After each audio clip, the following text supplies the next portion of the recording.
76 start करते हैं जी। Kaif 1 FAR 1 का बातें बंद कर दें भैया। यार ये AC बंद कर दें, बहुत शोर मचा रहा है। ऑफ का बटन दबा दें बस, वो चल रहा है ठीक है बस। जाकर अच्छा जी, MCQs होमवर्क में थे, एक बार फिर दबा दो। चलो, और क्वेश्चंस कौन कौन से दो होमवर्क में थे नए क्वेश्चंस? पास पेपर 16 था और IAS 8 का पास पेपर 1 पार क्वेश्चन लिमिटेड था। अटेम्प्ट किए, बहुत मसले आए। पास पेपर 1 पार क्वेश्चन लिमिटेड में कितने मसाइल आए? कोई मसला नहीं आया। ये IAS 8 का सवाल है, हो गया था। अच्छा ठीक है, करवा लेते हैं, डिस्कस कर लेता हूँ। अच्छा उसके बाद 16 को भी डिस्कस कर लेता हूँ। ये बेटा बातें नहीं प्लीज यार, बस कर दो। यानी आज क्लास के अंदर हम इंशाअल्लाह, अभी तो MCQ डिस्कस कर रहे हैं ना, इन्हें नहीं जानते जी। मैं IAS 8 के MCQ डिस्कस करता हूँ, उसके बाद IAS 7 के भी देखते हैं कर लेते हैं या नहीं। उसके बाद पास पेपर 1 POL IAS 8 का ये भी डिस्कस कर लेता हूँ। पास पेपर नंबर 16 BPL IAS 7 का भी डिस्कस कर लेते हैं कि क्लास वर्क के अंदर करते हैं हम इंशाल्लाह, ठीक है, जितना हो सका। ओके, और MCQ भाई बैठ जाया करो यार, ये कैमरे के आगे खड़े होकर तुम लोग सेटिंग करने लग जाते हो, मत बैठा करो इस सीट पे अगर लेट आना होता है तो। अच्छा जी सुने, MCQ अटेम्प्ट किए, IAS 8 के सारे कर लिए। मैं ये सारे डिस्कस करना चाहूंगा, ठीक है, 1 बाय 1 क्विकली कर लेते हैं, ठीक है। MCQ नंबर 1 तो मैंने कल आपसे डिस्कस कर लिया था कि नहीं किया था? अब मदम सा नहीं आ रही है।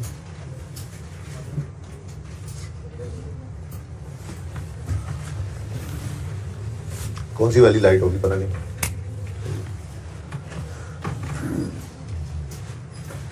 चलें शुरू करते हैं। बात हुई थी जी, which two of the following situations would not require a prior year adjustment.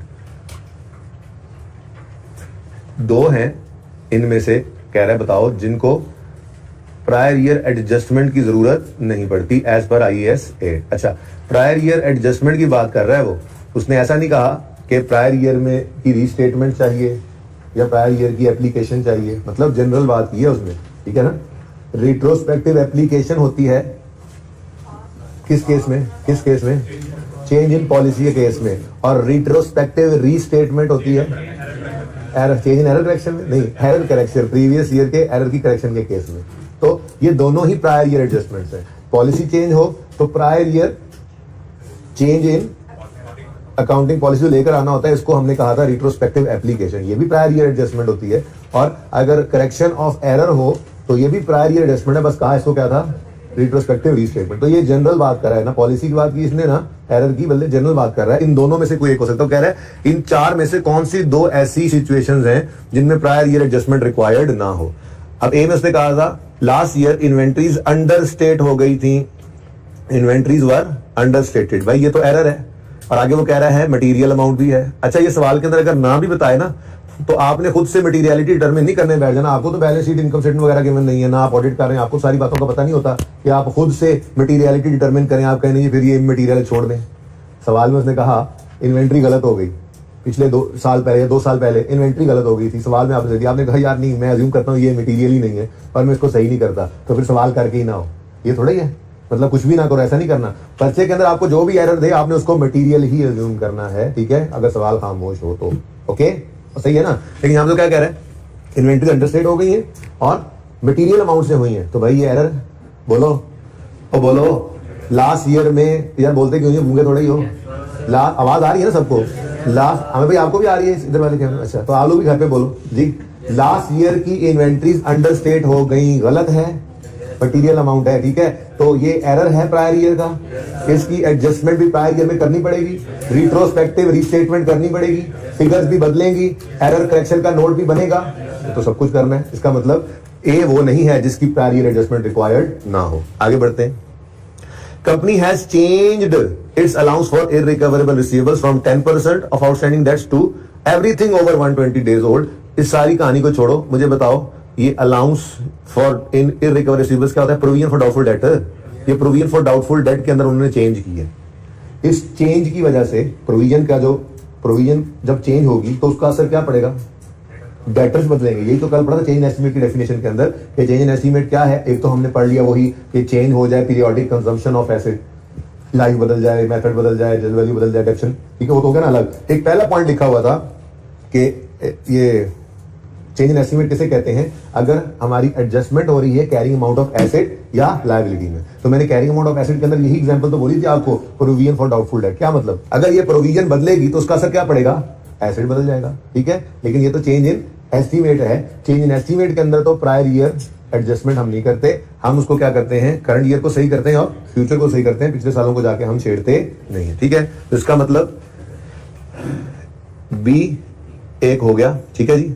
वो कौन सी चीज है बी, ये ऐसी सिचुएशन है जिसमें प्रायर ईयर एडजस्टमेंट की हमें जरूरत नहीं है। सी में आए, A new accounting standard has been issued that requires a company to change in accounting policy but gives no guidance on specific application of the change itself.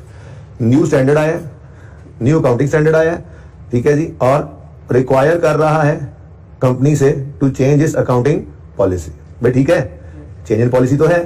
अब वो कह रहा है कि स्टैंडर्ड खामोश है कि कैसे करना है, प्रायर ईयर्स को सही करना है, रिट्रोस्पेक्टिव करना है, एप्लीकेशन रिट्रोस्पेक्टिव एप्लीकेशन करनी है या नहीं करनी है, स्टैंडर्ड इसमें खामोश है। तो क्या बताया था, अगर स्टैंडर्ड खामोश है तो फिर बाय डिफॉल्ट रिट्रोस्पेक्टिव एप्लीकेशन ही होती है अगर चेंज इन पॉलिसी हो तो, ठीक है ना। यही लिखा होता ना कि जी चेंज इन पॉलिसी कब कर सकते हो, जब स्टैंडर्ड बदल जाए या आप मैनेजमेंट वॉलंटरली करें। अगर स्टैंडर्ड बदले तो फिर स्टैंडर्ड ट्रांजिशनल प्रोविजन देता है और खुद बताता है कि आपने रिट्रोस्पेक्टिव जाना है या प्रोस्पेक्टिव जाना है। पर अगर स्टैंडर्ड खामोश हो, वहां पे लिखा हुआ था नोट्स के अंदर, मैंने कहा था पढ़ लेना, किसी ने भी नहीं पढ़ा होना, ठीक है। अगर स्टैंडर्ड खामोश हो तो फिर रिट्रोस्पेक्टिव बाय डिफॉल्ट है ही एप्लीकेशन, ये रिट्रोस्पेक्टिव एप्लीकेशन जो है वो बाय डिफॉल्ट है अगर चेंज इन अकाउंटिंग पॉलिसी हो रहा हो, ठीक है, सही है ना। तो इसका मतलब इसमें भी प्रीवियस ईयर्स की एडजस्टमेंट रिक्वायर्ड होगी। Fourth one is a company has decided to move from charging depreciation on straight line to straight line to reducing balance। हाँ भाई, इससे तो पीरियोडिक कंजम्पशन ऑफ एसेट नहीं बदलना है, ये तो चेंज इन एस्टीमेट होता था, तो इसमें हम प्रायर ईयर को एडजस्ट नहीं करते। तो A and D were the correct options, ठीक है जी। बी एंड डी ओके, निशान लगाए बस, ठीक है। ओके जी, सेकंड है in accordance with IAS 8 accounting policies, accounting estimate errors, how is a change in accounting estimate accounted for? How is the change in accounting estimate accounted for? बोलो भाई, current year को और previous years को सही को नहीं, previous को नहीं, क्यों, प्रोस्पेक्टिव, ठीक है ना, करंट ईयर और फ्यूचर ईयर्स को, पास्ट को नहीं छेड़ते चेंज एस्टिमेट केस में। अब कहता है वो bye changing current year figure but not the previous year figure. सही लग रही है ये बात, ठीक है, लेकिन कोई एक ही ट्रीटमेंट होना है तो बाकी भी पढ़ ले, कोई इससे भी सही ना लिखा हो। By changing current year and previous year, no no no no, ये तो बिल्कुल नहीं। फिर no alteration of any figure but disclosure the notes. हद होगी यार, जब इस साल एस्टिमेट चेंज हो गया है तो फिर इस साल की फिगर्स तो बदलेंगी ना। आप कैसे कह रहे हैं कि no alteration in any figure, ये भी गलत है। और नाइदर अल्टरेशन नॉट डिस्क्लोजर, इस हद होगी भाई, ना कह रहे ना अल्टरेशन, ना चेंज करना है ना नोट देना, ठीक है। तो अब इनमें से तो ए ही सही लग रहा है, ठीक है। अभी भी मेरी थोड़ी तसल्ली नहीं है इस पे, तसल्ली इसलिए नहीं है कि हमें यूं लिखना चाहिए था bye changing current year figure but not the previous year figure and also disclosure is made. Disclosure तो फिर भी देते हैं ना, लेकिन अमंग दीज फोर ये एक ही सही नजर आ रहा है कि चेंज इन एस्टिमेट की काउंटिंग में हम क्या करते हैं, करंट ईयर को सही करते हैं, प्रीवियस ईयर को छेड़ते नहीं, ठीक है जी।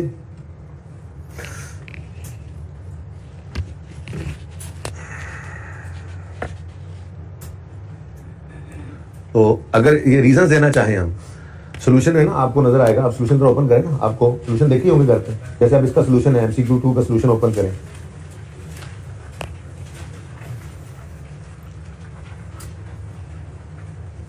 हाँ जी, अब देखें बी ऑप्शन जो कि नहीं सिलेक्ट हुआ, वो क्यों नहीं सिलेक्ट किया, हम कह रहे हैं कि करंट ईयर फिगर और प्रीवियस ईयर फिगर को छेड़ दो। बी में कह रहा है, हमने कहा चेंज इन एस्टीमेट तो प्रीवियस ईयर को नहीं छेड़ते, रीजन लिखी हुई है क्यों हमने नहीं लिया। नेक्स्ट है कोई अल्टरेशन नहीं है, डिस्क्लोजर दिया है, तो ऐसी बात नहीं है भाई, ठीक है। हमने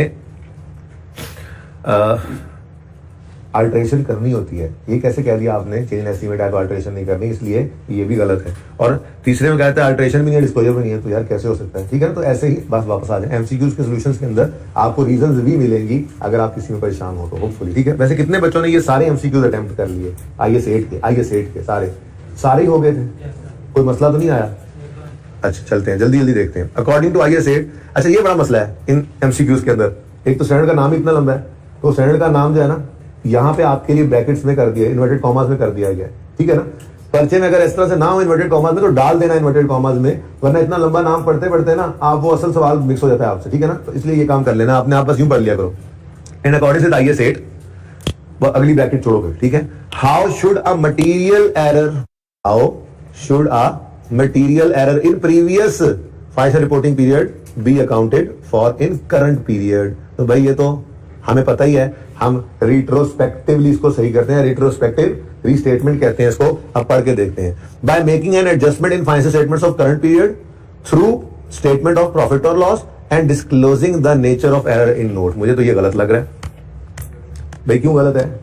देखो अगर प्रीवियस ईयर का एरर है तो आप उसको क्या करंट ईयर के प्रॉफिट लॉस में सही करते हैं? नहीं। अगर तो आप पिछले साल को भी बना रहे हैं तो आप उस पिछले साल की फिगर को सही करके ऊपर रीस्टेटेड लिख देते थे, याद है। और अगर उससे भी पिछले साल की गलती है तो आप ओपनिंग रिटेन्ड अर्निंग को सही कर लेते थे। करंट ईयर के अंदर तो आप प्रीवियस ईयर के एरर को सही नहीं करते। ये तो गलती पे गलती हो गई। मिसाल के तौर पे आपको जी 2 साल पहले एक रिपेयर थी, गलती से एसेट बना दी। अब आप उस साल में जाके वो जो एंट्रीज हम ओपन करते थे सवाल को पैरों में खड़ा करने के लिए, ठीक है, उस साल के अंदर एंट्री करते थे, और अगर वो साल हमारे प्रेजेंटेशन में आता था तो हम उसको रीस्टेटेड लफ्ज लिखकर चेंज करते थे उसी साल के अंदर। और अगर उससे भी पहले का साल है तो ओपनिंग को रीस्टेट कर देते थे, लेकिन करंट ईयर के अंदर तो नहीं लिखते थे। ये तो गलती पे गलती हो गई कि 3 साल पहले एक एक्सपेंस रिकॉर्ड करना था, एसेट बन गया, आपने उसको उस फिगर को सही करने की बजाय इस साल के अंदर उसको एक्सपेंस बना लिया, तो फिर तो वो 2-3 साल पुराना साल गलत हो गया और एक ये साल भी गलत हो गया। तो भाई ये तो नहीं करते हम, ठीक है ना। तो बिल्कुल गलत बात है। हम करंट पीरियड के statement of profit and loss में प्रायर ईयर एरर को एडजस्ट नहीं करते, हम इसको एडजस्ट नहीं करते, ठीक है। और सही है ना। अच्छा तो ये तो ना हुआ। फिर आगे कहता है how should material error in previous be accounted for in current period. Second कहता है by making an adjustment in financial statements of the current period as a movement in reserves and disclosing the nature of error in note. अच्छा जी, वैसे तो बात ठीक लग रही है, लेकिन मसला कहां पे आ रहा है? वो कहता है making an adjustment in financial year of current period. मसला हमें किससे है जी? Current period. ये माना कि मूवमेंट तो हम देखें ना, हमें इस बात पे एतराज है, ये करंट पीरियड ऊपर भी यही था, लेकिन ऊपर तो उसने वैसे ही गाली मुका दी थी ना। क्या कह रहा था? करंट पीरियड के प्रॉफिट एंड लॉस के अंदर चेंज करनी है, ठीक है ना। यहां पे वो कह रहा है कर लो मूवमेंट इन रिजर्व्स के अंदर, यानी कि रिटेन्ड अर्निंग्स में आके चेंज कर लो, लेकिन क्या फिर भी क्या रहा है? Current year. नहीं भाई, प्रायर ईयर एरर है तो प्रायर ईयर की फिगर्स को सही करना है, ठीक है। थर्ड है by restating the comparative amounts. अब मिली मतलब की बात, बाय रीस्टेटिंग चेंज करना द कंपैरेटिव अमाउंट्स, पिछले साल की अमाउंट्स को ऐसे ही करते थे। By restating the comparative amounts for the previous period and at their correct value and disclosing the nature in the notes। हाँ भाई ये मुझे बिल्कुल सही लग रहा है, ठीक है जी। ये बात जिसने की है ना, ये मेरे दिल को भा गई है, ये मेरे दिल को लग गई है। मैं कह रहा हूं कि ये मुझे सही लग रहा है। आपको कोई एतराज तो बताएं। इसका मतलब हमारा ऑप्शन नंबर सी जो है वो करेक्ट ऑप्शन है, ठीक है। ओके, अभी तक तो सी करेक्ट है। देखो फर्क समझ आ रहा है। वो कहते हैं प्रायर ईयर के एरर्स को सही करो, करंट ईयर के प्रॉफिट में नहीं, करंट ईयर की रिटेन्ड अर्निंग्स में नहीं, प्रीवियस ईयर की रिटेन्ड अर्निंग्स में यूं कह लूं, या प्रीवियस ईयर की फिगर को रीस्टेट करो और नोट दो। हमने कहा हाँ यही काम हम करते थे, पिछले साल की गलती को पिछले साल की फिगर में सही करते थे और ऊपर वो रीस्टेट लिख देते थे। सरताज बानो वाली बात आपको याद होगी, ठीक है जी। तो रीस्टेटेड, ओके, और नोट भी देते थे, ठीक है जी। हम रीस्टेटिंग द कंपैरेटिव अमाउंट्स करते थे और डिस्क्लोज भी करते थे, ठीक है जी। Disclosing the nature of error in the note, ये काम भी हम करते थे, ठीक है। ओके सही है। नेक्स्ट भी पढ़ लेते हैं जी। ये तो बिल्कुल सही हो गया, हमें दिल को लग गई ये बात। By restating comparative figure for the previous period at their correct value, ये तो सही है, but without the requirement for नहीं नहीं नहीं नहीं नहीं, क्या कह रहे हैं आप? ऐसे कैसे कह सकते हैं आप? वो कह रहे हैं पिछले साल की फिगर्स को सही कर लो, नोट न बनाओ। क्या हम एरर ऑफ करेक्शन का नोट नहीं बनाते थे? लाजमी बनाते थे। इसी वजह से ये भी गलत है, क्योंकि इसके अंदर without requirement of disclosure of nature of error in the note ये नहीं होता, रिक्वायरमेंट है। दरवाजा खटक रहा है, दीवार खटक रही है, पांडे खटक रहे हैं। अच्छा जी ठीक है जी, सही है। थर्ड का ऑप्शन सी है सही, ठीक है जी। फोर्थ पे आ जाए भाई। ऐसे ही किए थे एमसीक्यूज, बस ऐसे ही ऊपर से गुजारे थे, सही है। फोर्थ, विच ऑफ दीज, ये इंपॉर्टेंट एमसीक्यूज इसलिए करवा रहा हूँ, इनमें से कुछ एक जो है वो मैं मतलब चीजें छुड़वाऊंगा भी सही जो हमारे स्कोप से बाहर है, जहाँ पे टैक्स का कोई इंपैक्ट आ रहा होगा, ठीक है ना, या उसके बगैर सोचने का तरीका बता दूंगा। Which of these changes would be classified as a change in accounting policy, very very important. Change in accounting policy कौन कौन से हैं वो ये पूछ रहा है। क्वेश्चन क्या है, which of these changes would be classified as a change in policy, ठीक है जी। चेंज इन पॉलिसी कौन कौन सी चीजें हैं वो ये पूछ रहा है, ठीक है। चलो जी बता देते हैं हम आपको, 1 मिनट की बात है। आगे देखो ना, एज डिटरमिन्ड बाय, अब यहाँ पे ब्रैकेट नहीं लगाई मैंने तो मुझे गड़बड़ होने लगी, ठीक है ना, तो ब्रैकेट मतलब इन्वर्टेड कॉमर्स लगा लिया करो, ठीक है ना, स्टैंडर्ड के नाम पे इन्वर्टेड कॉमर्स लगा लिया करो ताकि मतलब की बात बस सामने रहे। ओके, बस IS 8 पढ़ लिया काफी है, ठीक है। तो यहाँ पे आपको यूं सवाल के अंदर नहीं लगी हुई ना, अगर आप ऐसे करके ब्रैकेट्स लगा लें या इन्वर्टेड कॉमर्स लगा लेंगे, ठीक है ना, ताकि आप इस तरह से इसको पढ़े ही ना। आप क्या पढ़ेंगे, which of these changes will be classified as a change in policy as written by IS 8, बस ठीक हो गया। अच्छा, increase in allowance for irrecoverable receivables from 5 to 10%, क्या ये चेंज इन पॉलिसी है? नहीं, ये तो चेंज इन एस्टीमेट है। Change the method of valuing inventory from FIFO to FCO, yes yes yes, this is a change in accounting policy. हमने valuing inventory from FIFO to average cost किया है, ठीक है जी। तो ये जो चेंज की है हमने ये चेंज इन पॉलिसी कहलाएगी, ठीक है, बी सही है। नेक्स्ट है चेंज द डेप्रीसिएशन मेथड, अब आगे क्या चेंज हो रहा है जी, चेंज द, बोलो बोलो बोलो, depreciation of plant from straight line to, ये भी क्या है, स्ट्रेट लाइन से रिड्यूसिंग बैलेंस पे आना, ये तो एक एस्टीमेट है, ठीक है जी, इसको भी छोड़ो। आगे कहता है change the useful life of motor vehicle from 6 to, भाई ये भी क्या है, एस्टीमेट। तो एक ही आंसर निकला। ऊपर उसने क्या कहा हुआ था, विच ऑफ दीज, ऐसी बातों से परेशान नहीं होना आपने, सुकून से, आपने कौन सा तुक्के लगाने हैं, क्या देखना है, पर 2 पूछ रहा है, 1 पूछ रहा है, पढ़े सारे पढ़ ले, ठीक है ना। विच ऑफ दीज कहा उसने, तो एक से ज्यादा भी हो सकती थी चेंज इन पॉलिसी, लेकिन यहां पर सिर्फ एक ही आया, क्योंकि इसके अंदर भी हमने क्या किया है, चेंज की है यूजफुल लाइफ। तो भाई यूजफुल लाइफ बदले, मेथड बदले या रेट बदले, तो ये तो वो पीरियोडिक कंजम्पशन चेंज होने वाली बात थी जो चेंज इन एस्टीमेट की डेफिनेशन के अंदर आपको पढ़ाया था, ठीक है।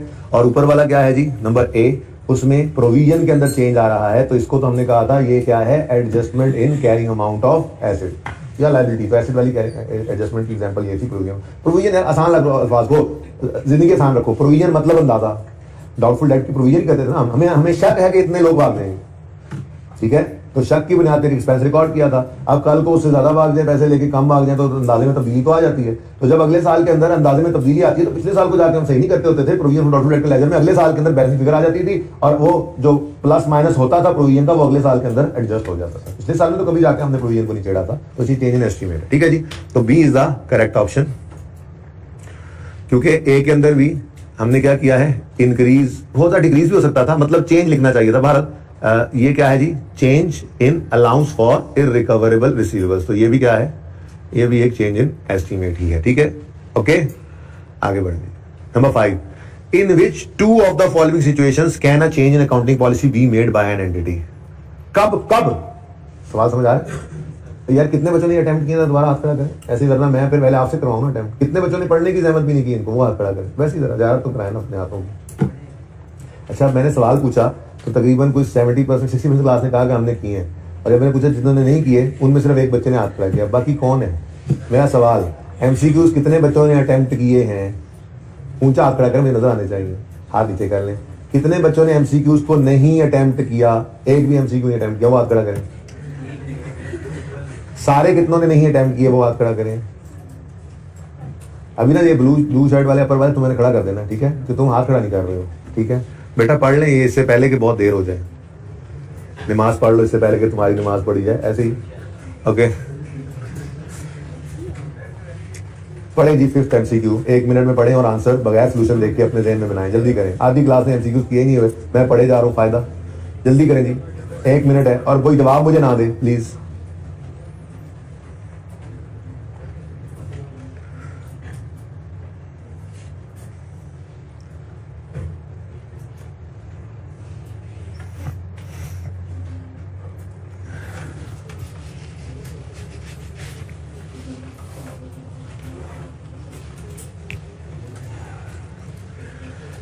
In which 2 of the following situations can a change in accounting policy be made by an entity? कब कब कर सकते हैं भाई? हमने पढ़ा था पहले सफे के ऊपर ही, अगर स्टैंडर्ड बदल जाए, अगर मैनेजमेंट ये चाहे कि बेटर प्रेजेंटेशन मिलेगी यूजर को, इसके अलावा कोई जो है ना वो आपका मकसद जो है ना वो बद मकसद नहीं होना चाहिए, ठीक है। नेक मकसद के तौर पे मैनेजमेंट ये समझती है कि यूजर को अच्छी इंफॉर्मेशन मिलेगी तो बदल लो, वैसे नहीं। अच्छा, अब which two of the following can a change accounting policy be made by entity? Number one, if the change is required by an IFRS, yes, बिल्कुल, ये तो बिल्कुल ठीक है, क्योंकि ये क्या है जी, रिक्वायरमेंट है IFRS की। ये तो मैंडेटरी होता है, ये वॉलंटरी नहीं होता। स्टैंडर्ड बदल गया, उसने कहा ये बदलो तो बदलना पड़ेगा। स्टैंडर्ड बताएगा बदलना कैसे, लेकिन बदलना पड़ेगा।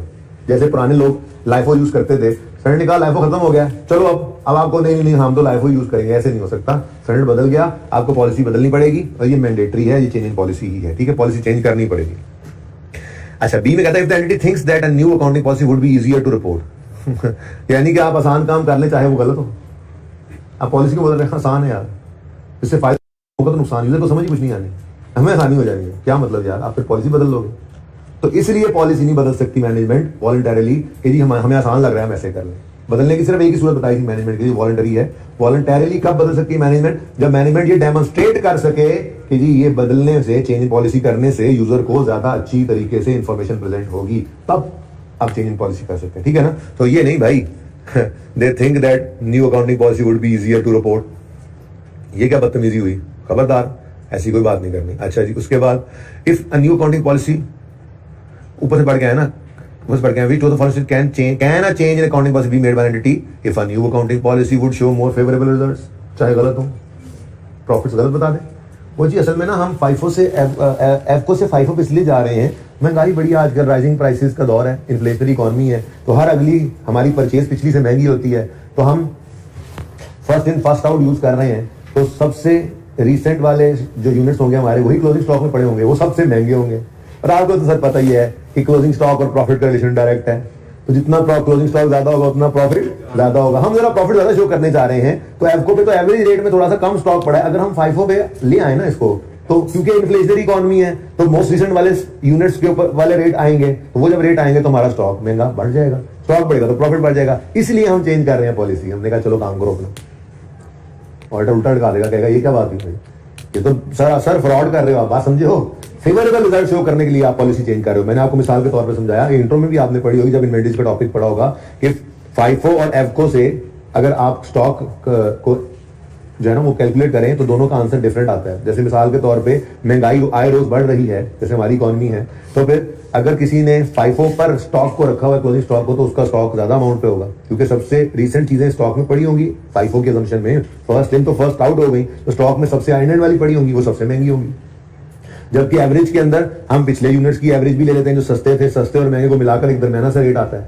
अब अगर आप प्रॉफिट बढ़ाना चाह रहे हैं, तो किसी ने मशवरा दिया यार स्टॉक बढ़ा लो, आपने कहा अच्छा कैसे बढ़ा लो, ने कहा यार पॉलिसी बदल लो, एफको से चले जाओ फाइफो पे, तो आपके स्टॉक बढ़ जाएंगे, क्लोजिंग स्टॉक बढ़ेगा तो प्रॉफिट भी बढ़ जाएगा। स्टैंडर्ड ने कहा नहीं, आप इसलिए नहीं कर सकते चेंज इन पॉलिसी कि आपको फेवरेबल रिजल्ट्स चाहिए, ठीक है।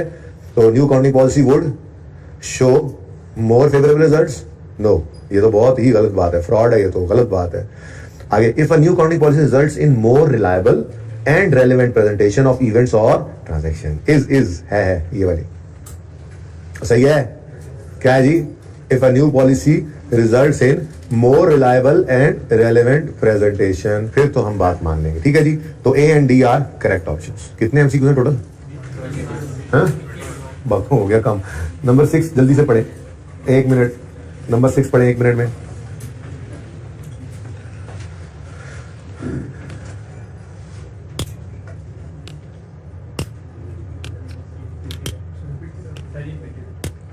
Which one of the, अच्छा रिपीटेड है, कौन सा वाला? ना बताओ यार, क्या मतलब यार, तुम बड़े अजीब आदमी हो, तुमने ना बता के क्या कमाल कर लेना। कहता ना बताओ यार, हद होगी, पढ़ के मैंने देख ही लेना था। कौन सा था वैसे ये? नहीं रिपीटेड नहीं है, इसमें चेंज है थोड़ा सा, ऑप्शन चेंज है। Which one of the following would be treated under IAS 8 as a change in accounting policy? देखो मैंने ऐसे ही पढ़ा बगैर इन्वर्टेड कॉमर्स के, ठीक है ना, वरना वो बंदा ना सवाल भूल के फिर वो नाम पढ़ता रहेगा, इतना लंबा नाम है स्टैंडर्ड का, वो सवाल भूल जाता है कि पूछा क्या था उसने, इसलिए इन्वर्टेड कॉमर्स में डाला हुआ, बस IAS 8 पढ़ लो। क्या कह रहा है जी, कौन कौन सी चीजें जो है वो चेंज इन अकाउंटिंग ट्रीटेड, इतनी सी बात बस काम की, treated as a change in accounting policy. हाँ भाई, पहला change in valuation from FCO to FIFO, yes this is a change in accounting policy, ठीक है जी, नंबर ए करेक्ट ऑप्शन है। उसके बाद deficient method from straight line to reducing, नहीं ये तो वो जो आपको एग्जांपल्स नहीं दी थी बताई थी उसमें पढ़ा रहा था मैं, चेंज इन एस्टीमेट के अंदर नोट्स के अंदर एग्जांपल्स थी, तो मैंने कहा था ये एक जैसे बिल्कुल आपको लग रहे हैं ना, ये डिफरेंट एमसीक्यूज से एज इट इज उनके आंसर उठाए गए हैं चेंज इन पॉलिसी वाले, वो यही वाले एमसीक्यूज में से उठकर एग्जांपल वहां गई है, ठीक है ना,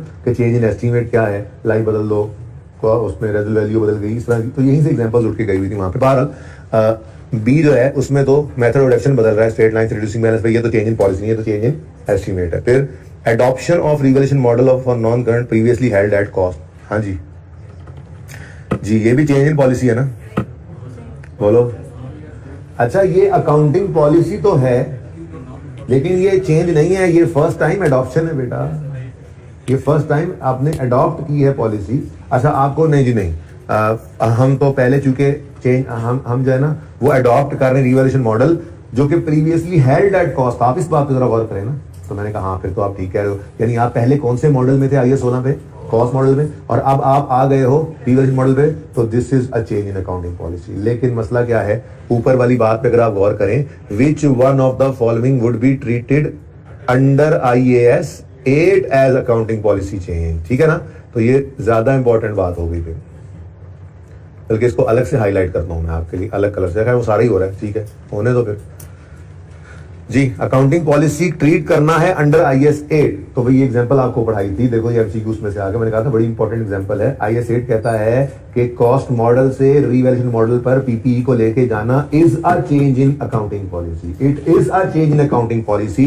but it is not treated under IAS 8, पढ़ाया था ना, यानी कि ना तो आपने रिट्रोस्पेक्टिव एप्लीकेशन करनी है ना आपने डिस्क्लोजर बनाना, आपने वो करना है जो आप पहले 18-19 लेक्चर्स के अंदर सीख के आए हैं रिवैल्यूएशन का, वो वर्किंग जो करते थे उससे जो नोट पीपीई का बनाते थे, बस वही काम करना है आपने और कुछ नया काम नहीं करना है। तो यानी रिवैल्यूएशन की जो ट्रीटमेंट थी वो आप आईएएस 16 में सीख के आ चुके हैं। आईएएस 8 ने कहा है मेरे से ना पूछो इसकी ट्रीटमेंट, आईएएस 16 ही बताएगा, तो सही है।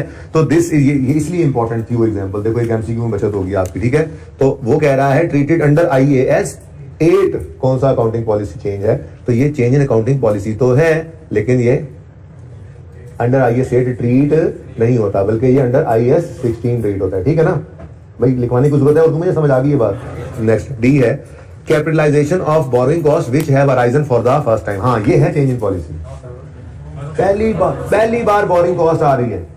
क्या मतलब, मैंने एग्जांपल में आपको बताया था क्लास के अंदर कि आपने आज से पहले कभी एसेट बनाने के लिए लोन लिया ही नहीं था, क्वालिफाइंग एसेट बनाने के लिए पहली बार आपने क्वालिफाइंग एसेट बनाने के लिए लोन लिया और उस पर बोरिंग कॉस्ट आई और उसको आपने एसेट कॉस्ट में ऐड किया, तो किसी ने कहा लो भाई तुम्हारी तो अकाउंटिंग पॉलिसी चेंज हो गई है, पहले तुम इंटरेस्ट एसेट कॉस्ट में ऐड नहीं करते थे, आप कर रहे हो। आप कहोगे अल्लाह के बंदे पहले इंटरेस्ट था ही नहीं, पहली बार आया है, तो ये तो मैंने अडॉप्शन की है, first time selection of accounting policy है, this is not a change in accounting policy, तो A is the correct option. 7 पढ़े।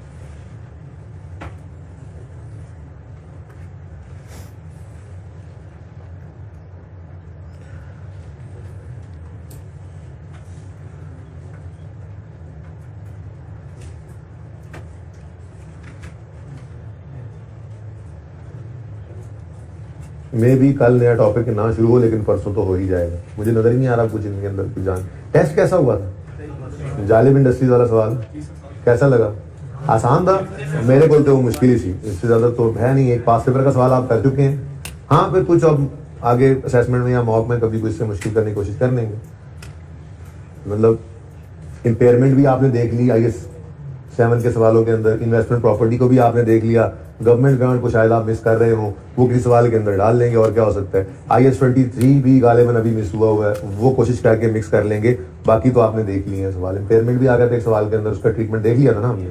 उसके बाद इन्वेस्टमेंट प्रॉपर्टी आ रहा है, कॉस्ट मॉडल वाला भी देखा था हमने ड्रम वाले सवाल में गालिबन, और फिर वो कल परसों जो सवाल डायरेक्ट मेथड वाला किया था उसमें फेयर वैल्यू मॉडल से इन्वेस्टमेंट प्रॉपर्टी को देख लिया था। फिर ये जाले वाले सवाल के अंदर मैंने डिविडेंड वगैरह थोड़े से ज्यादा डाल दिए थे, ग्रेचुइटी को डाल दिया था, इस तरह की चीजें थी इसके अंदर, ठीक है। तो बस यही मुमकिन है, अब इससे ज्यादा कुछ नहीं मुमकिन, ठीक है। उम्मीद है पास हो जाओगे अगर सवाल कैश फ्लो के सवाल के अंदर, ठीक है ना। भारत फिर भी एक आध सवाल और भी अभी आपको मिलेगा जिसको आप पे प्रैक्टिस करके आएंगे तो हम उसको डिस्कस कर लेंगे, ठीक है ना। लेकिन अभी आज और कल का दिन ये पेंडेंसीज रिमूव करनी है, अगर हो जाएंगी तो अगला टॉपिक शुरू करेंगे, नहीं तो इनको साफ सुथरा करके ही आगे जाएंगे, ठीक है ना। दोनों ही बड़े इंपॉर्टेंट टॉपिक्स हैं। बेसिकली हमने वो 5 का बंच जो मैंने कहा था 35-40 नंबर की वेटेज रखता है, वो पूरा करने के बाद हमने पढ़ा ही क्या अभी तक? करेक्शन ऑफ एरर पढ़ा बस, IS 1 पढ़ा बस, IS 8 पढ़ा बस, IS 7 पढ़ा बस, सिर्फ 4 ही तो टॉपिक पढ़े हमने, ठीक है। वो 5 के बाद सिर्फ 4 ही तो पढ़े हैं, ठीक है। तो ये चारों का बंच भी अच्छा खासा वेटेज रखने वाला है। इसमें IS 1 और IS 8 ना बिल्कुल एक जैसे ही हो गए, और करेक्शन है तो यूज होना है, इन सब में भी हो जाएगा, आगे भी होता रहेगा, ठीक है। तो वो करेक्शन ऑफ एरर तो एक स्टैंडर्ड लोन सा बन गया। अच्छा, करेक्शन ऑफ एरर में नलतर वाला सवाल रहता है ना, वो पास पेपर 17, वो मैंने इंट्रो प्लस R1 वालों को करवा दिया है और उनके साथ डिस्कस भी कर लिया है। तो मैं वही वाला लेक्चर आप लोगों के साथ शेयर कर दूंगा, ठीक है। फिजिकल वालों के लिए मैं वो यूट्यूब पे अपलोड, बल्कि सबके लिए यूट्यूब पे अपलोड कर देता हूँ, वो वाला लेक्चर आपको भी लिंक भेजूंगा, या ऐसा कर लूंगा ऑनलाइन वाले बच्चों के लिए वो पोर्टल पे अपलोड कर दूंगा, आप लोगों के लिए यूट्यूब पे शेयर कर दूंगा। लेकिन उससे पहले आप सब मुझे वो सवाल करके अपने तौर पे एक बार दिखाएंगे तो, ठीक है ना। तो आज के पास पेपर के आज के होमवर्क के अंदर मैं वो ऐड कर रहा हूँ, ठीक है। मैंने कहा कहीं भूल, मेरे दिल में आया ना कि कौन कौन सी चीज आप भूल गए हैं। जैसे मुझे लगा IS 1 की सिमरन इक्विटी भूल रहे थे, तो पोल वाला सवाल मिल गया, आपने स्टेटमेंट चेन इक्विटी भी बना ली, IS 8 की रिवीजन भी हो गई। अब एकदम से मुझे क्या आ रहा है कि करेक्शन ऑफ एरर ना भूल गए हो, तो करेक्शन ऑफ एरर के अंदर एक सवाल था पास पेपर 17, नलतर एस्टैब्लिशमेंट। इसके अंदर भाई गलत बैलेंस शीट बनी हुई थी, आपने सही वाली बैलेंस शीट बनानी थी, तो ये आप बनाएं, कल चेक करवाए मुझे, तो इंशाल्लाह कल अपलोड कर दूंगा। अगर कल नहीं सारी क्लास चेक करवाएगी तो इसका सोल्यूशन, वो लेक्चर जो इसकी डिस्कशन वाला है वो अपलोड नहीं करूंगा, वो फिर जब तक आप नहीं करोगे तब तक सारी क्लास मुझे ये सवाल करके दिखाएगी, फिर मैं वो लेक्चर अपलोड कर दूंगा। सोल्यूशन के अंदर ओरिजिनल रॉन्ग एंट्रीज नहीं हुई, लेकिन जो हैंड आउट आपको मैं प्रोवाइड करूंगा उस लेक्चर के साथ ही उसमें ओरिजिनल रॉन्ग भी एंट्रीज हुई होंगी, आप जस्ट उसको, बल्कि वो सवाल के अंदर भी आपको नजर आ रही होगी, लेकिन वो लेक्चर तो तब आपको मिलेगा ना जब ये सवाल आप करेंगे। तो ये होमवर्क इस तरह से मैं मिक्स करता रहता हूं, परेशान तो नहीं होते। इससे ज्यादा अच्छा होता है ये, कैसा लगता है हमने सभी पढ़ा, अभी पढ़ रहे हैं, सारा कुछ ही चल रहा है, हाँ अभी करेक्शन ऑफ एरर भूला नहीं है ना, ऐसे ही लगता है कि वो इतना अर्सा हो गया करेक्शन ऑफ एरर पढ़े हुए, हम तो भूल गए, तो भूलने नहीं देता इंशाल्लाह कोई चीज आपको, ये सवाल कीजिएगा, ओके। अच्छा जी, सेवंथ ही करना था ना। Which of the following items उधर आइटम्स इज अ चेंज, चलो, which of the following items is a change in accounting policy under IAS 8, फिर वही सवाल आ गया जी, चलो कोई बात नहीं, देखते हैं। Classifying commission earned as revenue in statement profit loss having previously, बिल्कुल एग्जांपल्स के अंदर एज इट इज ये एग्जांपल पढ़ी थी, याद है आपको?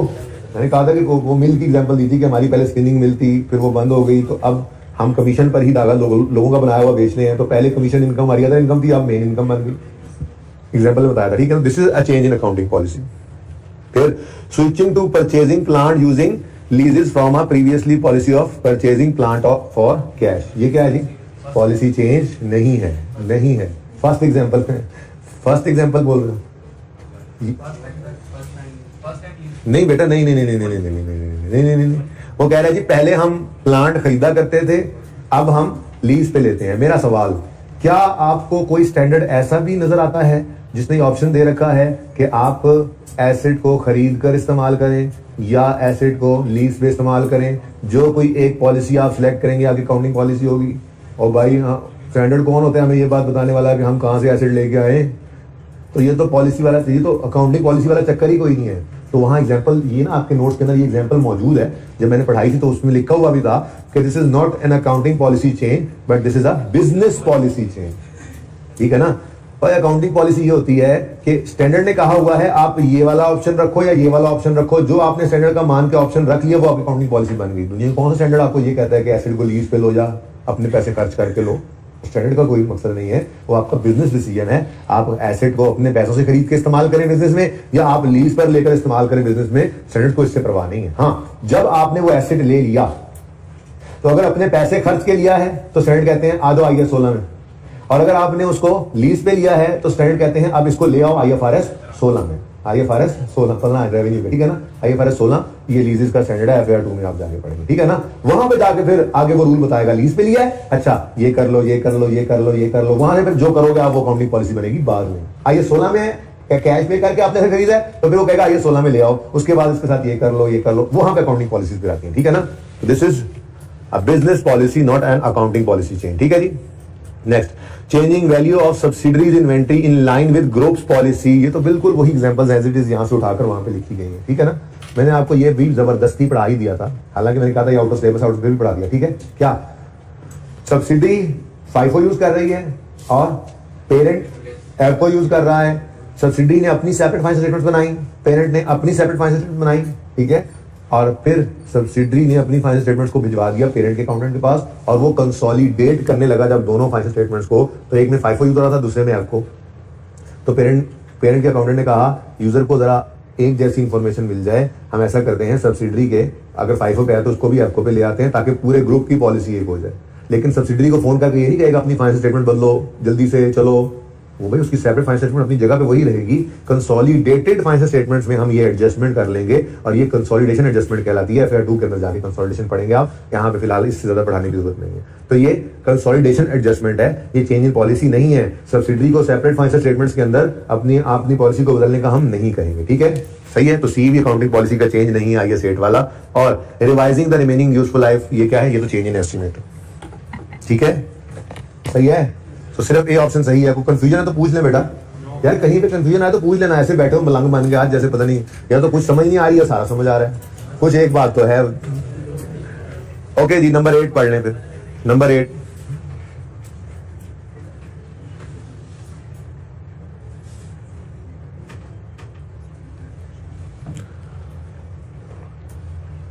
ओह टॉम एंड जेरी आ गया।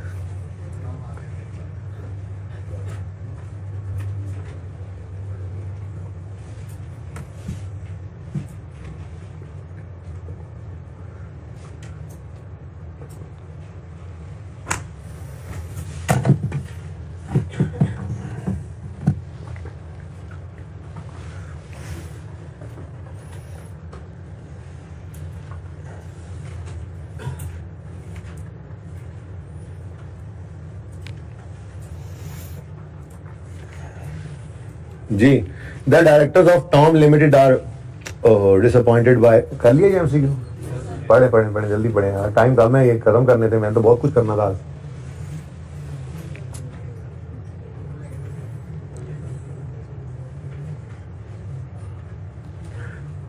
सोचता तो मैं बहुत कुछ हूँ, ये करवा दूंगा वो करवा दूंगा, लेकिन आप लोग स्लो ही बढ़े। Directors of Tom limited are disappointed by draft profits for the year 30 September 13। The company's assistant accountant Jerry has suggested following। भाई टॉम साहब जो हैं उन्होंने जब ड्राफ्ट फाइनेंशियल स्टेटमेंट्स देखी ना तो उन्हें प्रॉफिट्स बड़े कम नजर आए, तो वो बड़े ना दिल बर्दाश्त से हो गए, ठीक है। उनकी शक्ल देखी तो जेरी को तरसा आ गया। जेरी ने कहा अगर ये कुछ हो गया इसको तो मैं लड़ाई किससे करूंगा, ठीक है। तो जेरी ने फिर कुछ मशवरे दिए। जेरी ने कहा a major item of plant that cost 20 million, बेटा बातें मत करो जिगर, a major item of plant that cost 20 million to purchase and install on यकम अक्टूबर 10, हमारा ईयर एंड 30 सितंबर 13 है ना, तो ये तो पुरानी बात हो रही है मेरे ख्याल से। a major item of plant that costed, कर ले जरा सही कर ले, that costed rupees 20 million to purchase and install on यकम अक्टूबर 10 is being depreciated on a straight line basis over a 5-year period on यकम अक्टूबर 12। अब ये हमारे साल का पहला दिन है, ऐसे ही है। The production manager believed that plant was likely to last 8 years in total, that is from date of its purchase। अब पहले क्या था जी, 5 साल जिंदगी एस्टीमेट लगाई गई थी। देखो ना हम इस वक्त खड़े कौन से साल में हैं, वो साल जो यकम अक्टूबर 12 को शुरू होकर 30 सितंबर 13 पर खत्म हो रहा है, ऐसा ही है। अब ये कोई पुरानी बात है, यकम अक्टूबर 11 यकम अक्टूबर 10 कहाँ खरीदा था हमने, यहाँ कहीं हमने एसिड खरीदा था, ठीक है जी, 20 मिलियन का, और 5 साल स्ट्रेट लाइन के बेसिस पर वो डेप्रिशिएट होता आया, ठीक है जी। अब 20 मिलियन का तो था, तो 5 डेप्रिशिएट हो गया होगा 2 साल में, ऐसे, ठीक है। अब वो कहता है इस दिन खड़े होकर ना इंजीनियर्स ने देखा प्लांट को, कहने लगे वाह जापान ने क्या सामान बना दिया यार, ये तो बिल्कुल भी नहीं जाने वाला कहीं। अब मजीद या टोटल 8 साल, हाँ। अब वो कह रहे हैं, यहाँ पे खड़े हुए कह रहे हैं अब अभी और 6 साल चलेगा। आपको लग रहा है जी 3 साल चलेगा, नहीं अभी 6 साल, इन टोटल कितना अभी और चलना है, 8 साल। अब आपको पता है चेंज एस्टीमेट आ गया, तो आप 10 को डिवाइड करोगे रिमेनिंग लाइफ 6 से, ठीक है। और डेफिनेशन कितनी आ गई, 10 बटा 6 कितनी बनती है वैसे इधर है 1 पॉइंट, ऐसे ही 1.7 कर दी मैंने, ठीक है। अच्छा यार 6-7 कर लो। अच्छा अब ये हर साल 1.67 की रिडक्शन होनी है। ये चेंज इन एस्टीमेट है, चेंज इन एस्टीमेट है। अच्छा, अब वो क्या कहता है कि जेरी कह रहा है, परेशान टॉम को देखकर, वो कहता है जी Jerry believes that as the useful life estimate has increased the previous year depreciation was overstated and its depreciation expense should be reversed in current year leading to increased profit। Jerry था ना, मशवरा भी Jerry ने अपने जैसे ही दिया। बात समझो क्या कह रहा है? वो कह रहा है जी डॉक्टर साहब परेशान ना हो, अब एफिशिएंसी झाड़नी है, गलत मशवरे दी जा रहे हैं, ठीक है। वो क्या कह रहे हैं? हालांकि ये क्या है, चेंज इन एस्टीमेट है। इसका मतलब पिछले साल के डेप्रिसिएशन को हम कभी भी नहीं छेड़ते, अगले सालों की डेप्रिसिएशन को हम एडजस्ट कर लेते हैं। अब जेरी क्या कह रहा है? वो कह रहा है जी चूंकि यूजफुल लाइफ बदल गई है, बढ़ गई है, इसका मतलब पिछले सालों में डेप्रिसिएशन गलत चार्ज हुई थी, ठीक है। तो उस गलती को सही करने के लिए क्या करो, जो पिछले साल में 1.67 इंटू 2 करो, कितना बनता है? 3.3 की डेप्रिसिएशन होनी चाहिए थी ना, ऐसे ही, ठीक है। अगर वो 3.3 की डेप्रिसिएशन, यार चलो 20 डिवाइडेड बाय 8 करके देख लो क्या आता है। यानी कि अगर हम, हाँ चलो 2.5 कर लो, यानी कि 2.5 रुपए की डेप्रिसिएशन होनी थी हर साल, है जरा आसान कर रहा हूं, तो 5 रुपए की डेप्रिसिएशन होनी थी, 10 की चार्ज हो गई, ज्यादा चार्ज हो गई, इस साल में रिवर्स कर दो। बेवकूफ आदमी। चलो गलती भी पिछले साल की, अगर कहो किसी के पिछले साल की गलती है, हालांकि ये तो एस्टीमेट चेंज था, चलो कहो अगर पिछले साल गलती तो पिछले साल में सही करनी थी ना, लेकिन यहां पे क्यों ला रहा है? ताकि इस साल में डेप्रिसिएशन रिवर्स करें, एक्सपेंस कम करने से प्रॉफिट्स नहीं बढ़ जाना है। भाई ये तो बिल्कुल गलत मशवरा दे रहा है, ऐसे थोड़ी होगा। पहली बात तो ये कि ये चेंज इन एस्टीमेट है, हम इसे प्रीवियस ईयर को जाकर छेड़ते भी नहीं है, और अगर एरर भी होता ना भाई तो पिछले साल को जाकर सही करते, इस साल को थोड़ी रिवर्स करने बैठ जाते। एनीवेज क्या कहता है आगे वो, जेरी ने जो बिलीव किया वो तो कर लिया। What is the nature of change being proposed by Jerry and how should it be applied? अब वो जो जेरी कह रहा है उस नेचर, उस चेंज की नेचर क्या है? क्या ये चेंज इन अकाउंटिंग पॉलिसी है? नो। क्या ये चेंज इन अकाउंटिंग पॉलिसी है? अच्छा, ये दोनों के अंदर आगे फर्क था क्या? वो कहते हैं क्या ये चेंज इन पॉलिसी है जिसको रिट्रोस्पेक्टिवली अप्लाई करना है? हमने कहा नहीं। क्या ये चेंज इन पॉलिसी है जिसको प्रोस्पेक्टिवली अप्लाई करना है? हमने कहा नहीं, ये तो चेंज इन पॉलिसी है ही नहीं, ये तो चेंज इन एस्टीमेट है। थर्ड, ये चेंज इन अकाउंटिंग एस्टीमेट है, retrospective application, change in accounting estimate की रिट्रोस्पेक्टिव एप्लीकेशन होती ही नहीं है, ठीक है। और last is change in policy है prospective. Yes this is the correct option, ठीक है जी। एडी लंबी कहानी तो बाद खटिया पहाड़ निकला जेरी। नंबर 9, जल्दी करें, जल्दी। ये तो मुझे लगता है एमसीक्यू आज भी सारे आज हो जाए, बड़ी बात है। चलो कोई गल नहीं, इसमें भी एडजस्टमेंट डिस्कस करेंगे। ओल में बच्चे कह रहे थे बीपीएल, चलें ऐसा करेंगे ना, 10 मिनट में जितने एमसीक्यू और हो गए, ठीक है, उसके बाद फिर ओल और बीपीएल के एडजस्टमेंट्स को डिस्कस कर लेंगे, ताकि ये तो साइड पे होना और बाकी एमसीक्यूज फिर कंटिन्यू कर लेंगे। जल्दी करें जी। If it is immaterial to make a retrospective application to a period, make the change only to current period. पता नहीं, देखते हैं, बाकी पढ़ तो लें। Apply the change to earliest period that is practical, ये सही लग रहा है। Do not make the change at all, make the change in next year. नहीं भाई नहीं, ठीक है। हमने बात की थी कि अगर इम्प्रैक्टिकेबल हो रिट्रोस्पेक्टिव एप्लीकेशन तो जहां तक मुमकिन हो वहां तक चले जाओ। Apply the change to the earliest possible period, ठीक है जी, तो सही है। बाकी सारे ऐसी फजूल बातें थी। कोई क्वेश्चन है तो पूछ लें, वरना 10th पढ़े।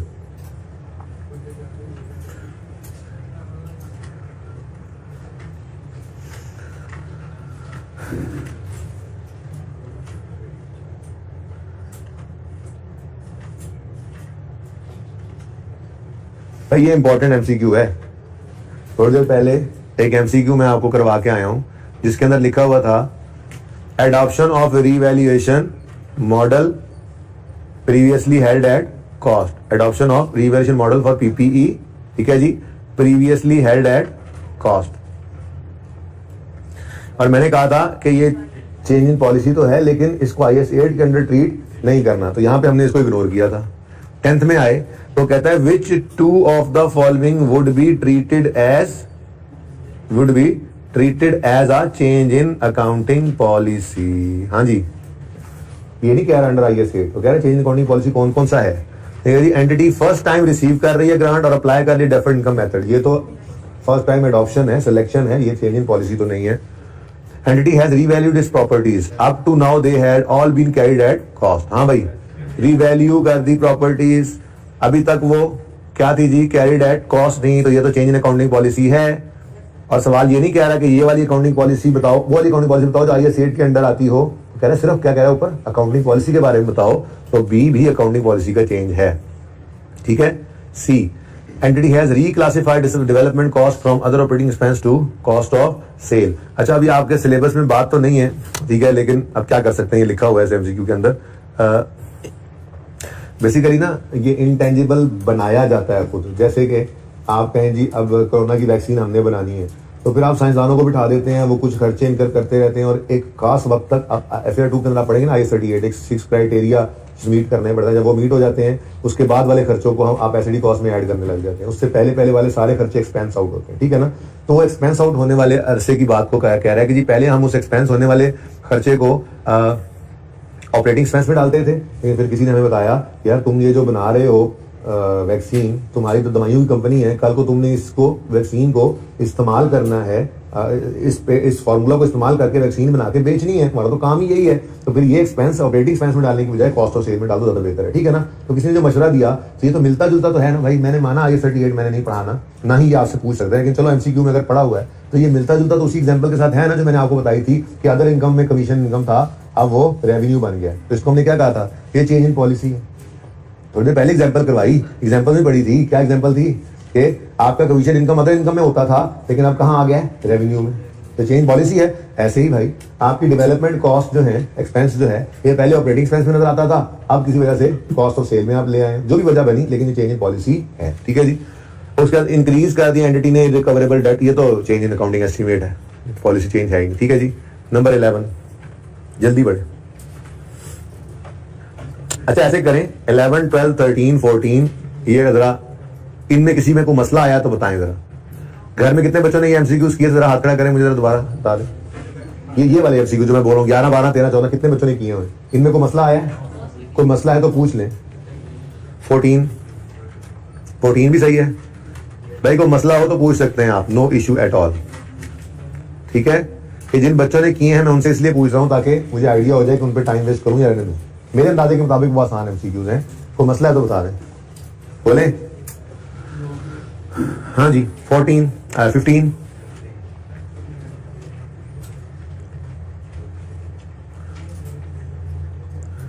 कितने बच्चों ने अटेम्प्ट किया था? 15 किसने किया हुआ अटेम्प्ट? हाथ तेरा नीचे हो गया मुंडिया जी, हो गया था ये। चलो करो सारे जल्दी से, पढ़ो एक दफा, ट्राई मारते हैं, जल्दी कर लो।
अच्छा बच्चों, करवाने वाला तो 17 ही है बहरहाल जी। 15 में क्या है, डायरेक्टर ऑफ टाउन फिर डिसअपॉइंट हो गए, फिर डिसअपॉइंट हो गए। ओहो, जैरी बिलीव कर रहा है, वही वाली बात। अच्छा वो कहते हैं adjusting for change of useful life correctly what will be carrying amount of plant at 30 September 13। ओ वाह जी वाह, ये तो काम हो जाना है अपना। हमारे पास तो हुआ पड़ा है काम भाई। कितने का खरीदा था हमने एसेट जब बनाया था? 20 का। 20 में से 10 तो माइनस हो चुका था और यहाँ पे कितना पड़ा हुआ था? 10। अब रिमेनिंग लाइफ डिवाइड बाय 4, 5 साल थी। चलो 5 4 कर लो यार, ठीक है। मतलब वो शायद पिछले साल में 5 थी, पिछले में भी 4 ही थी। चले फिर कोई बात नहीं, खैर समझ तो आ गई आपको। अच्छा अगर 5 साल जिंदगी और 20 कॉस्ट है तो हर साल डेप्शन स्ट्रेट लाइन के हिसाब से 4 आनी थी। तो पिछले 2 साल में 4 की डेप्शन माइनस हो चुकी थी, तो फिर 8 डेप्शन हो गया था। यहाँ पे कितना पड़ा था? 12। अब जब चेंज इन एस्टीमेट आ गया तो हमने WDV at the date of change को, इसी साल में चेंज आया ना, डिवाइड करना था रिमेनिंग लाइफ जो कि 6 है। तो क्या आंसर आया? एग्जैक्ट 2। अब ये 2 एंड सो ऑन, ठीक है। अब पहले जो मामला चल रहा था, अगर आपको याद हो तो हम कहते थे 4 4 4 4 और 4, ये जिंदगी अज्यूम की हुई थी ना हमने। तो बोलो 5 साल जिंदगी अज्यूम की थी ना, 2 साल गुजर गए थे, तो ये पुराना मामला चल रहा था। लेकिन जब चेंज एस्टिमेट आया हमने कहा नहीं जी अब तो ये डेप्रिसिएशन नहीं है रेलेवेंट, अब तो 6 साल, ठीक है ना। अच्छा अब वो पूछ क्या रहा है, ये तो मैंने देखा ही नहीं। कहता है adjusting for change of useful life correctly what will be carrying amount of plant at 30 September 13, तो 10 रुपए आंसर है, यही है। चेक कर लो जाके सोल्यूशन में।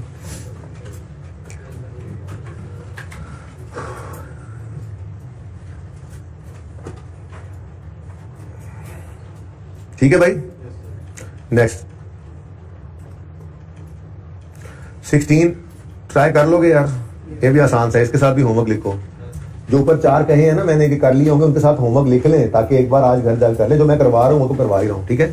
ये 17 मैं इसलिए डिस्कस करना चाह रहा हूँ जी क्योंकि इसमें ना थोड़ा सा एक तो इंटेंजिबल की बात है, दूसरा टैक्स रेट गिवन है। तो मैं ये कहूंगा कि आप इस टैक्स रेट को इग्नोर कर दें। तो सोल्यूशन में भी टैक्स रेट के हिसाब से ही सोल्यूशन हुआ है, तो मैं फिर ये आपके सामने सोल्यूशन कर देता हूं आप ताकि इसको चेंज कर सकें, ठीक है ना। ओके ये जो एप्लीकेबल टैक्स रेट गिवन है ना भाई ये मुनासिब नहीं है बिल्कुल। असल में डेफर टैक्स का इंपैक्ट आप डेफर टैक्स IAS 12 आपने भी नहीं ना पढ़ा, आपके सिलेबस में नहीं है, ठीक है। जब पढ़ेंगे तो तब की तब देखी जाएगी। ओके ये अजीब सा कलर कर दिया मैंने, खटा तरह।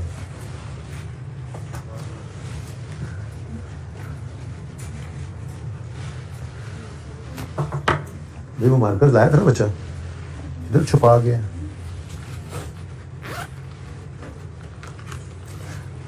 Okay A company is preparing its financial statements for the year 31 December 19 and discovered that in previous years following amounts were incorrectly capitalized in intangibles with indefinite useful life।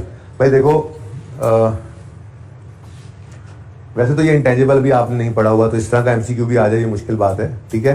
लेकिन चलो टेंजिबल एसेट जैसी treatment तो कर सकते हैं ना, इसमें भी तो ऐसे ही होता है। गलती से हुआ क्या है जी, हमने करना था क्या, इनकरेक्टली कैपिटलाइज किया है एक चीज को, ठीक है। यानी कि हमें करना चाहिए था expense debit cash credit original, कर गए आप इनटेंजिबल एसेट डेबिट I.A लिख दो, PCE जैसे लिखते थे intangible asset, okay investment property वो IP होता था, ठीक है ना। Intangible asset debit cash credit करना कर दिया गलती से, तो रेक्टिफाइंग एंट्री क्या है जी, एक्सपेंस को करो डेबिट। अब हाँ तरतीब से कर लेते हैं, हम इस वक्त कहाँ खड़े हैं 19 में, ठीक है। गलती चली है कहाँ से 18 से, ठीक है। 16 17 18, ठीक है ना। आप स्टैंड तो यहाँ पे कर रहे हो, लेकिन मजे की बात क्या है, what amount should be deducted from retained earnings statement in equity on यकम जनवरी 18, रोका उसने आपको यहाँ पे हुआ, इस दिन रिटेन्ड अर्निंग्स मांगी उसने, ये जरा ध्यान रख लेना, ठीक है। अच्छा अब ये गलती हर साल की अलग अलग हुई पड़ी है, तो जैसे सवाल कदमों पे खड़ा करने के लिए हमें हर साल एंट्री करनी पड़ती थी, याद है। पर फिर जनरल एंट्री करने के लिए हम इकट्ठा कर देते थे इन सारे सालों को, कुछ कुछ याद आ रहा है। इसका मतलब ये हुआ कि हमें एंट्री करनी पड़ेगी expense debit intangible credit cash credit, expense rectifying entry हो रही है भाई, एक्सपेंस डेबिट इनटेंजिबल क्रेडिट 3 से, एक्सपेंस डेबिट इनटेंजिबल क्रेडिट 4 से, एक्सपेंस डेबिट इनटेंजिबल क्रेडिट 4 से। इधर जो होना है छोड़ो, क्यों, क्योंकि हमें वहां पे जाने की जरूरत नहीं है। ओके हो गया। अच्छा अब ये सारे साल हम खड़े यहाँ पे होते थे 18 में, तो मैं एंट्री करवाता था, मैं कहता था इसको इनको क्या कर दो कंबाइन, इनको क्या कर दो कंबाइन, कंसोलिडेटेड एंट्री करो, ठीक है। और करते क्या थे उसके अंदर, हम कहते थे जी हम 15 16 17 की एंट्री 18 में खड़े होकर कर रहे हैं, तो इन सबको कंबाइन करते थे। मैंने आपको कहा था कि एसेट्स को ऐड कर लो, इंटेंजिबल एसेट 3 + 4 + 4 कितना 11 से क्रेडिट कर दो, और दूसरा इंपैक्ट किधर फेंक दो, रिटेन अर्निंग्स में 11 से, ठीक है। यहाँ तक बात होगी क्लियर। अब उसके बाद अगली एंट्री हुआ करती है टैक्स की, लेकिन टैक्स आपने क्या कर दिया, अब वो कह रहा है what amount should be deducted from retained earnings in statement of change in equity on यकम जनवरी 18 फॉर करेक्शन ऑफ एरर। उसका आंसर है 11। क्या हो रहा है, ये डेबिट ही हो रहा है रिटेन्ड अर्निंग में से, बात समझ गए, ठीक है। अच्छा इसको क्यों इग्नोर कर दिया, क्योंकि उसने यकम जनवरी 18 पर हमसे पूछा था। अगर वो यकम जनवरी 31 दिसंबर 18 में पूछ रहा होता हमसे, तो फिर हम इसको भी, लेकिन ये वाली एंट्री एज इट इज आ जाती है, रिटेन अर्निंग नहीं होती, कॉपी पेस्ट, याद आ रहा है, कॉपी पेस्ट, ठीक है। अब अगर इसके सोल्यूशन पे आए,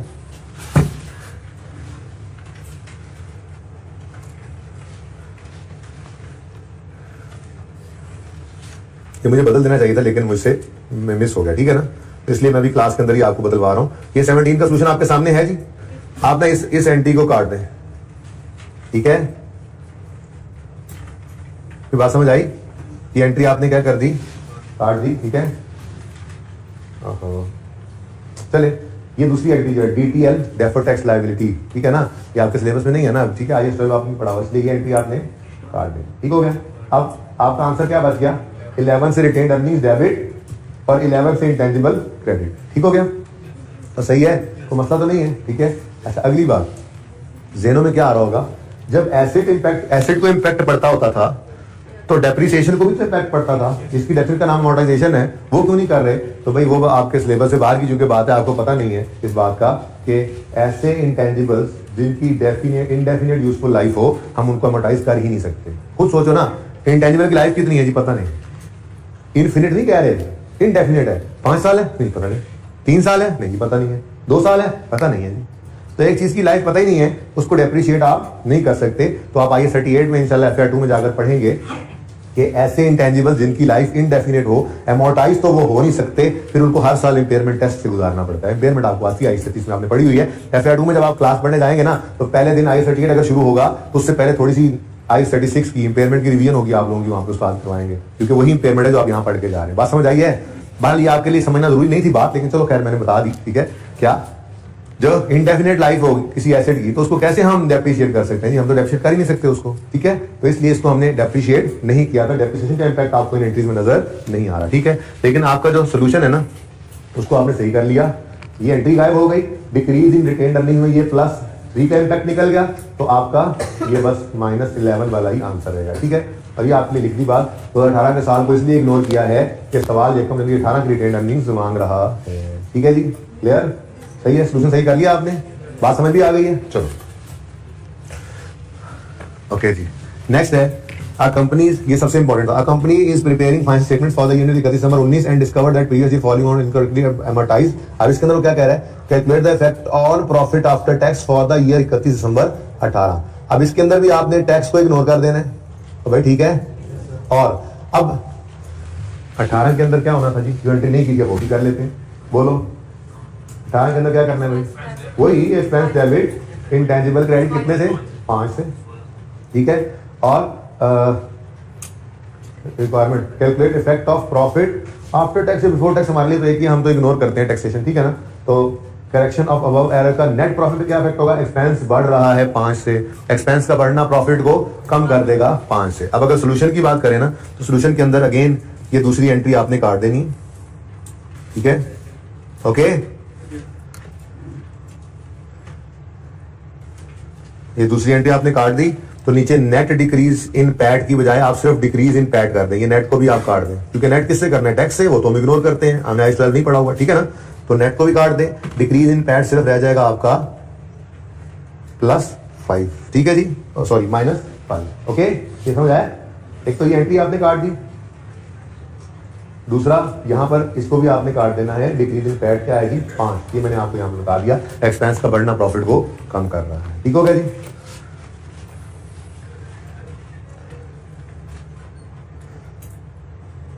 ओके जी, 19 होमवर्क में कर लेंगे आप, क्योंकि ये 19 पता है क्या है, ये 19 ना लाइक मोहानी है।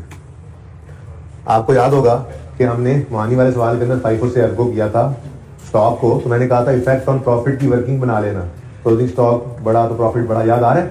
कुछ ऐसी ही कहानी है। वो कहता है जी कि most of the entities competitors value their inventory using एप्को whereas entity uses FIFO, ठीक है। फिर इन्होंने सोचा होगा कि हमने एप्को पे जाना है, तो दोनों के बता दिए डिफरेंट स्टॉक की वैल्यूज क्या हैं, और रिक्वायरमेंट चेक करो, what will be the effect of change on profits for the year, निकाल लोगे, ठीक है। होमवर्क हो गया 19, 20 होमवर्क कर लें, 21 भी आसान है, हो जाएगा। यानी करने वाला MCQ सिर्फ 19 ही है, ठीक है जी। और माजरत के साथ इंशाल्लाह ये अब कल डिस्कस होंगे, आज नहीं हो सके। IAS 8 के MCQs मैंने सारे करवा दिए हैं। अब होमवर्क के अंदर आपने जो IAS 8 की कौन कौन से MCQs होमवर्क में दिए जरा जल्दी से बता दो। 9, 10, 11, 12 कौन से थे वो? 9 से 14 तक थे, और 16 हो गया, 19 हो गया, 20, 19 से 21 कर दो, 19 से 21 ये रह गए, रह नहीं गए, हो जाएंगे ये, ठीक है। लेकिन IAS 7 के ऑल MCQs अब आपने लाजमी करके आने हैं, ठीक है जी। बहुत इंपॉर्टेंट MCQs हैं IAS 7 के भी, ठीक है। ICAT की बहुत इंपॉर्टेंट MCQs थे, ठीक है। तो होमवर्क के अंदर कोई मैं नया सवाल नहीं रख रहा, क्योंकि अभी तक मैंने पोल और BPL को डिस्कस नहीं किया। कल इनको डिस्कस करूंगा इंशाल्लाह, फिर आपको नया होमवर्क दे दूंगा। होपफुली परसों हम नया टॉपिक स्टार्ट कर रहे होंगे। अल्लाह हाफिज।